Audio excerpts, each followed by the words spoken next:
When we talk about innovation, there's a single symbol recognized throughout the whole world that appears in people's heads: the light bulb. Our journey into the world of platform as a tool for innovation starts right from the light bulb, or rather from its inventor, Thomas Edison. Thomas Alva Edison was an American inventor described as the America's greatest inventor ever. He developed many devices in fields such as electric power, mass communication, sound recording, and motion pictures. Still, he is mainly famous for the invention of the early version of the electric light bulb, and for its impacts on the modern industrialized world. What you may not know is that Edison was not only a great inventor, but he also became a great entrepreneur over the years, founding 14 companies, including General Electric. At the end of the 19th century, Edison was working on the Edison Lamp Company, and few years later, J.P. Morgan participated in financing Edison research by merging a series of small companies into the Edison General Electric Company. Over the years, the name became simply General Electric, and the business diversified significantly. GE is one of the first 12 companies to enter the Dow Jones Index of the New York Stock Exchange. The incredible growth of this company caused it to enter in many other industries such as aviation, healthcare, energy, television, manufacturing, venture capitalists, and many others. In all these cases, GE grew primarily through acquisitions, using its financial strength to enter new businesses where synergy with existing businesses was virtually zero. In its history, GE has been many times the company with the highest market capitalization, most recently in 2005. Since then, things in the business world have changed, or rather, the growth of companies has started to take a very different shape. To understand what I mean, let's try to follow the story of one of the great giants of the 2000s, Amazon. Jeff Bezos founded Amazon in his garage in Bellevue, Washington on July 5, 1994. The idea was simple: to buy a huge warehouse in areas where land was cheap, to be able to create the largest book warehouse in the world and offer, through the nation spread of the internet, the possibility for anyone to order any book on the market, even all those titles that sells too little to be kept in stock by a small country bookstore, but also by the big stores in the city center. Amazon was born, a digital service that allows you to have all your books at home, from A to Z, with a simple click on a website. Amazon's strength lies in its ability to evolve continuously, to become something different. A few years after the launch, they realized that in addition to books, other types of goods could benefit from a similar approach, such as VHS, soon transformed in DVDs and CDs. The business began to expand, leveraging the assets and skills they developed for book sales, great logistics expertise, and the ability to delight the end customer. Hence the big insight. What if instead of selling books, CDs, and DVDs, we started selling our true expertise? The logistical ability to quickly deliver physical goods around the United States of America. Amazon Marketplace was born, the transformation of Amazon into a true platform that allows a transaction between the end user and anyone who wants to sell online. From there, Amazon's evolution as a platform has never stopped, developing new services and identifying assets within the company to make them real. I'm talking about services like cloud computing, like Amazon Mechanical Turk, purchase recommendation, and many more.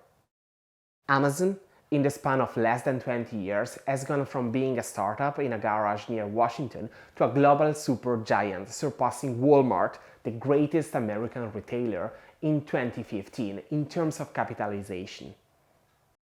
What's the kick? What is the big difference between GE and Amazon? While both have been able to leverage financial capacity with few equals, Amazon has been able to put the platform concept at the center of its growth and innovation strategy. GE was great in growing by expanding in adjacent businesses or even in faraway ones, using some basic assets as a common tool: capital, engineering capabilities, knowledge of international markets.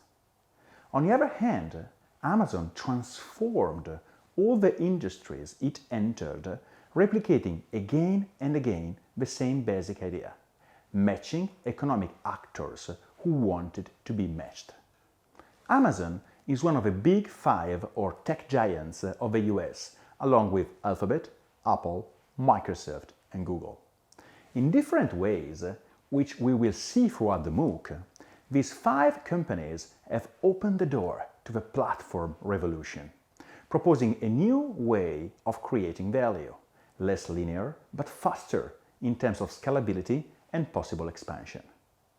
I'm referring to the proliferation of small companies that, starting from the second decade of the 21st century, have been able to establish themselves in traditional markets by appearing almost out of nowhere and reaching a size useful to challenge the industry incumbents by leveraging the simplest and purest version of the logic that the Big Five used to grow and achieve their status. One example? Let's enter the world of accommodations and try to briefly retrace the history of Starwood, one of the world's most important players in the hotel sector. Starwood Hotels and Resorts was originally founded in 1969 by the real estate investment firm Starwood Capital to take advantage of a tax break.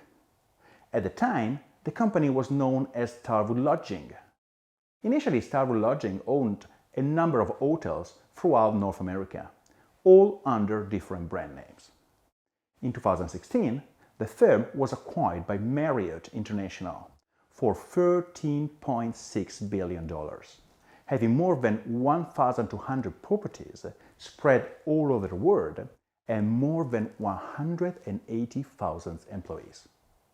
Let's compare it to the platform that disrupted the accommodation world in the digital age. In 2008, Brian Chesky, Joe Gebbia, and Nathan Bleharczyk founded Airbnb in San Francisco. The idea was simple. Through their platform, anyone with free space can offer a place to sleep, and anyone who wants a way to see a city from the eyes of a person who lives there, or simply wants to spend less than in a hotel, could do so. Anyone can become an hotelier. In 8 years, to compare it with Starwood in 2016, Airbnb surpasses 4 million properties available on the platform, with an valuation close to $30 billion, with only 3,000 employees. The comparison with Starwood tells us that we are studying companies that are based on completely different logics. The world has changed completely, and we are in need of new models, new theories, and new tools to understand and serve the world of platforms. Over the years, in addition to the most emblazoned Big Five, and also in addition to successful platforms like Airbnb, Uber, Spotify, or Netflix, we have seen thousands of platforms born, grow, and spread around the world in almost any industry. And looking at the Unicorns Club, the set of startups that have at least 1 billion evaluation through private funds, the incidence of platform businesses is extremely high. In many cases, innovators or entrepreneurs acted primarily by replication, trying to bring Airbnb or Uber to another industry. In some cases successfully, in others with significantly less luck. Replicating a model can be simple, understanding it completely and knowing how to leverage it much less. For this reason, we believe that the potential for platform innovation is hidden into the eyes of the innovator, who is able to understand how to create a platform and above all, how to make it evolve over time. Just like Amazon did in the story told earlier. This is what we will try to do in this course. Study platforms to understand them not only as a business model, but as a lens through which to make innovation in any sector.